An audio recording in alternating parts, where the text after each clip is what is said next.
Bonjour tout le monde et bienvenue dans un nouvel épisode de Joue-la comme un golfeur moyen. Nous sommes aujourd'hui au golfe du Coiroux dans la commune d'Aubazine. Donc là au nord, c'était les Coiroux. Et le ciel, c'était l'horizon.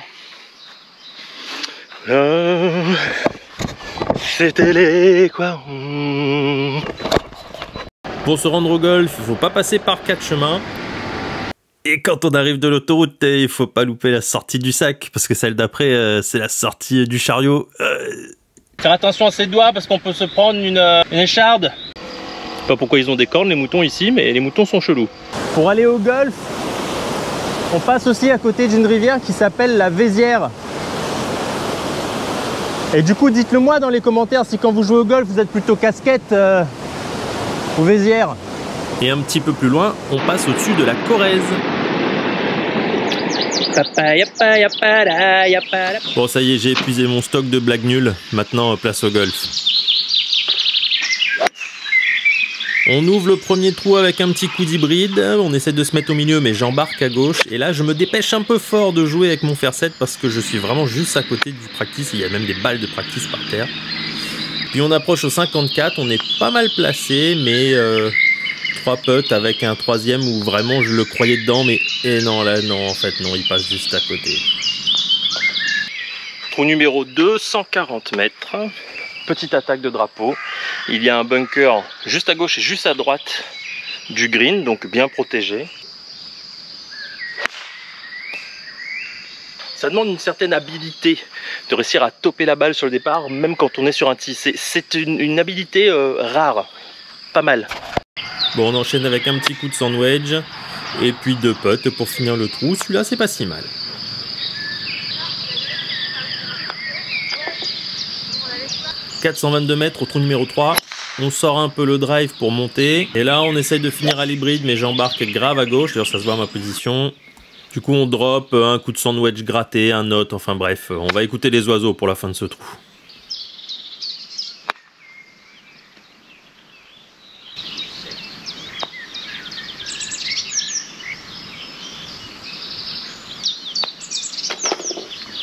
Trou numéro 4, ma relation d'amour avec la GoPro continue, c'est un double mais je n'ai pas les images. Oh, dans l'arbre. Alors je sais que mes scorecards sont pas complètement conformes parce que là j'aurais dû taper une deuxième balle vu que je la perds. Et il y a du monde devant, il y a du monde derrière, donc je drop. Je finis au fer 9, une petite approche et puis 2 putts. Bon, si j'avais pas perdu ma balle, ça aurait été mieux quoi. 150 mètres au drapeau, voilà, c'est tout juste. Je suis dans la montée du bunker, un endroit improbable. Je mets 2 coups à re-rentrer dans le bunker pour pouvoir faire une belle sortie. On rajoute à ça un nombre de putts déraisonnable. Ce trou est à oublier. Pour se venger, on sort un très gros drive de 230 mètres. Il y a quand même des moments où ça monte un peu. Sur toute la journée, mon 50 n'a pas fait des belles distances. Pourtant le contact est ok, mais ça avance pas trop.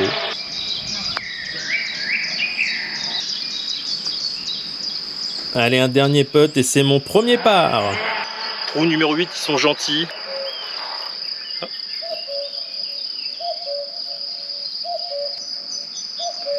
Voilà, donc on a l'illustration de l'ambiance générale. Je suis en train de me mettre à aimer la Corrèze là, ça c'est dangereux ça. On est obligé d'écouter les 3 cafés gourmands dans la voiture en rentrant déjà là. Bon, pour en revenir, le 8, 140 mètres tout pile au drapeau, donc c'est gentil, c'est vraiment pile la distance du fer 7, ils sont gentils, donc on va essayer d'attaquer, ce coup-ci on va essayer de toucher la balle avec le centre de la face, ça serait pas mal, ça serait une nouveauté.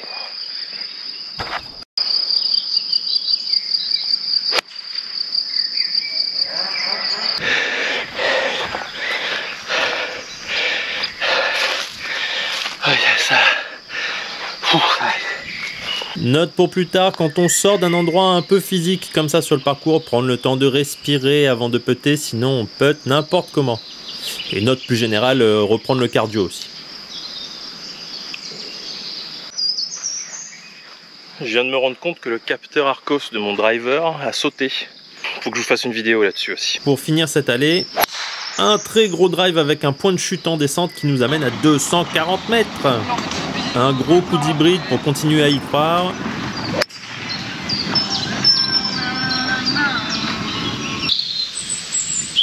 Mais un petit jeu qui ramène bien à la réalité. Bon, on s'en sort quand même avec un par. Je prends et je suis content.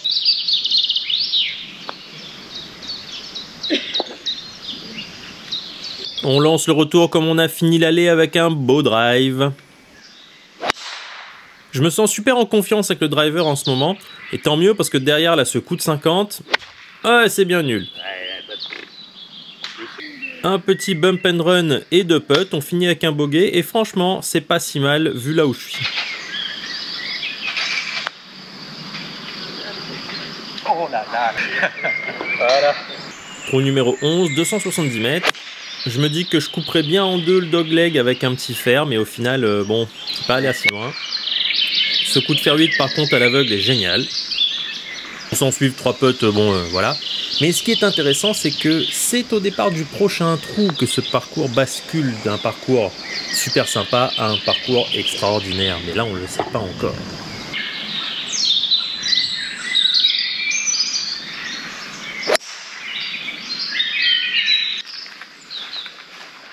Trou numéro 12. Nous sommes officiellement sur le trou le plus beau de golf que j'ai joué jusqu'à présent.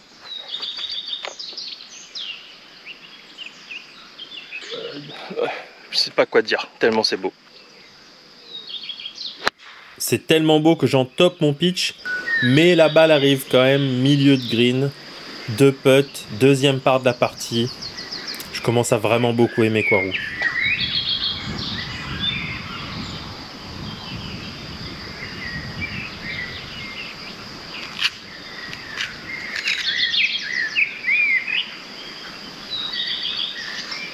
Trou numéro 13, 125 mètres. J'embarque un peu mon fer 9 à gauche, mais je suis au sec.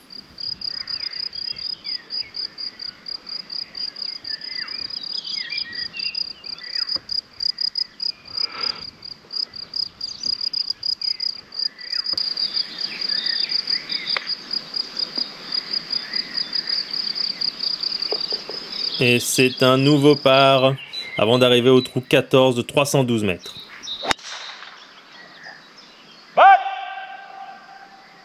Ma balle est dans le rough, mais je la retrouve. Oh, c'est droit dessus. Droit dessus. Droit au but. Oh. Ça va, oui, l'agression de les mouches.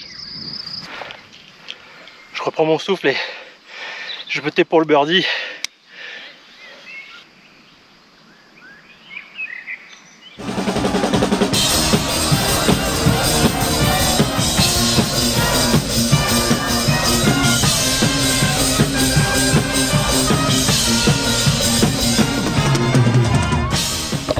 Bon, tout l'enjeu quand on sort d'un birdie, c'est de faire en sorte que on en fasse un deuxième et de profiter du momentum. Donc 155 mètres, trou numéro 15. La balle est bien embarquée à gauche, du coup on drop. On prend l'arbre, donc on recommence. Donc, ce qui est sûr, c'est qu'on fera pas un autre birdie.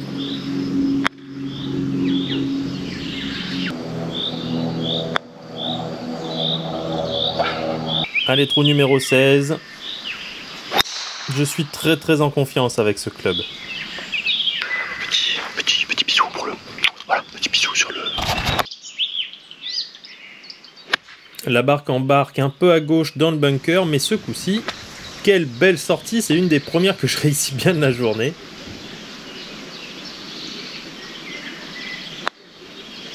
Deux putts bogey, mais on part au 17.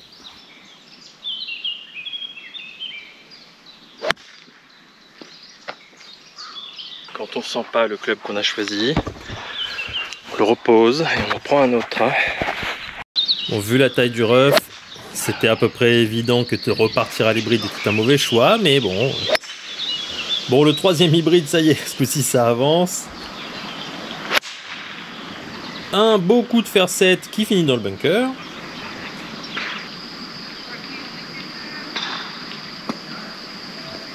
Mais ce coup-ci, la balle reste un peu court.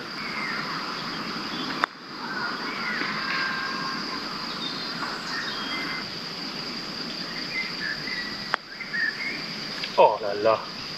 Allez, on n'a pas vu le 3 putts. Trou numéro 18, le dernier, 315 mètres. Et pour partir, on va utiliser le club avec lequel je suis en forme en ce moment. Il faut absolument que je réétalonne mon 50. Je comprends pas que je puisse être 10 mètres plus court que ce que j'ai dans l'esprit. Bon, la topette là était peut-être le coup de trop, mais je me laisse un dernier putt assez facile.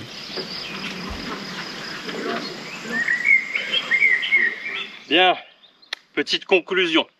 Je suis rapproché de ce lac qui est un peu la découverte, le point nature quand on arrive au 12-13 sur le 18 qui est vraiment sublime.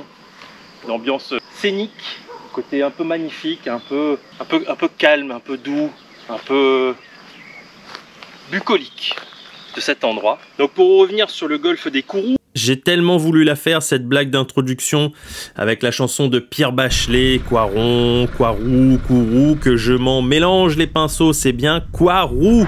Alors c'est golfe des Kourous et d'Aubazine. Alors bon, pourquoi ça porte deux noms, ça c'est une bonne question. Aubazine étant la commune sur laquelle il y a le golfe, et Coirou étant en fait le lieu qui comprend le golfe, le lac, lac où on peut se baigner l'été.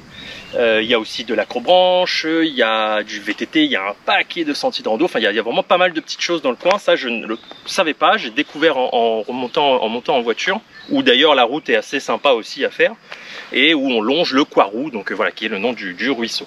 C'est un golfe public, intercommunal, autour de 9 communes, dont Brive et Tulle. Et c'est un golfe qui date des années 70 en 76, qui a été créé.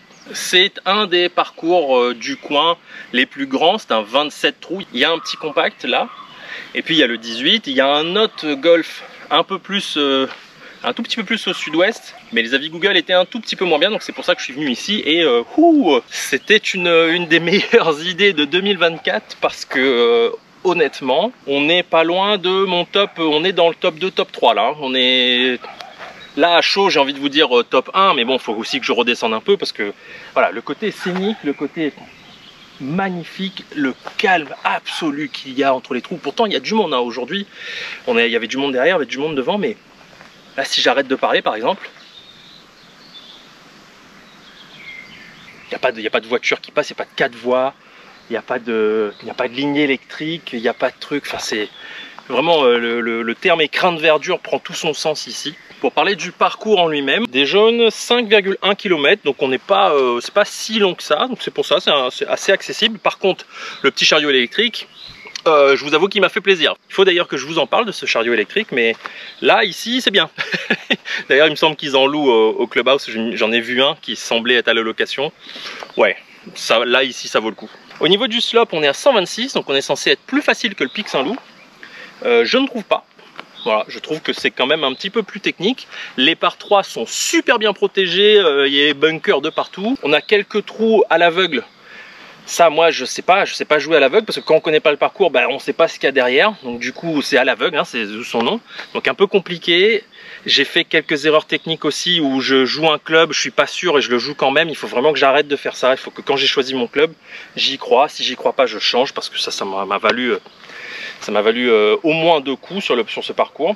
En tout cas, en termes d'ambiance générale, en termes de conclusion générale, je dirais que ce golf est spectaculaire, ce golf est fantastique. J'ai pris un pied monstre à jouer ici, magnifique, c'est beau, c'est calme.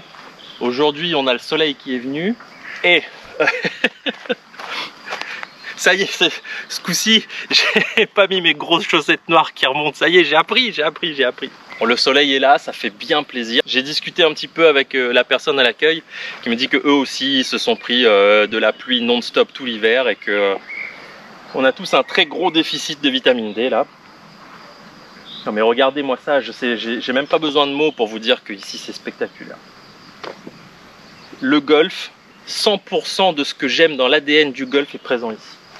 C'est calme, c'est beau, il y a des plans d'eau, les par 3 sont protégés, il y a de l'eau à passer, donc psychologiquement il y a un peu de travail à faire. Bon, les greens roulent comme quand il pleut tous les 2 jours, c'est-à-dire qu'on n'est pas du tout comme ce qu'il y a eu à Aix. À Aix, ça roulait tout ce qu'on voulait, là ça roule pas des masses, donc il fallait quand même attaquer. Vous avez vu que d'ailleurs sur cette vidéo, je suis repassé au putter normal pour tester, voir ce que ça donne. Quel pied! Ce parcours d'Aubazine et des Coiroux, quel pied, quel moment, quelle expérience de golf fantastique. Tout ça en plus avec un tarif ultra contenu. Là, le parcours m'a coûté 52 € les amis. Je sais que le pays de Brive n'est pas l'endroit où on joue le plus avec des ballons ronds et surtout des petites balles. Les gens ici préfèrent des ballons un peu plus bizarres là où ça rebondit pas normalement. Mais si vous êtes rugbyman curieux, venez l'essayer ce golf.